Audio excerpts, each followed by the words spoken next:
قرآن مقدس کی ایک آیت ہے وَلَا يَجْرِمَنَّكُمْ شَنَآنُ قَوْمٍ عَلَىٰ أَلَّا تَعْدِلُوا اعْدِلُوا هُوَ أَقْرَبُ لِلتَّقْوَىٰ۔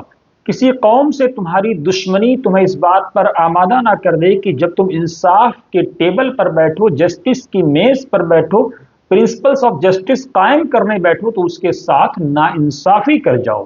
خبردار، انصاف کرتے رہنا، یہی انصاف عدل اور تقوی کے سب سے زیادہ قریب ہے۔ آپ سوچئے کہ قرآن حاملین قرآن یعنی قرآن کے ماننے والوں کو کس بات کا درس دے رہا ہے، کس بات کا میسج دے رہا ہے، کس بات کا پیغام دے رہا ہے کہ اگر کوئی تمہارا دشمن بھی ہے، کوئی قوم، کوئی جماعت، کوئی انسان جس سے تمہارے تعلقات اچھے نہیں ہیں، لیکن اس کے باوجود جب تم انصاف کے لیے بیٹھنا، اگر اس کا کوئی رائٹ بنتا ہے، اس کا کوئی حق بنتا ہے تو اس کے ساتھ ناانصافی نہ کر جانا۔ آج ہم اور آپ اپنی گریبان میں جھانکیں، اپنا محاسبہ کریں، اپنے آپ کو ٹٹولیں کہ ہم قرآن کے اس پرنسپلس آف جسٹس پر کتنا کھرا اترتے ہیں۔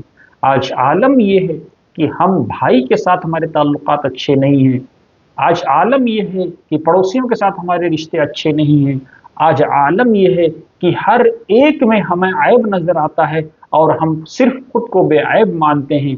کیا یہی انصاف ہے؟ کیا یہی جسٹس ہے؟ کیا یہی قرآن ہم سے چاہتا ہے؟ یہ ایسے سوالات ہیں، آپ ضرور سوچئے گا اور کمنٹ باکس میں قرآن کی جو یہ آیت ہے، جو قرآن کا یہ جسٹس قائم کرنے کا جو اصول ہے، اس پر آپ کیا سوچتے ہیں؟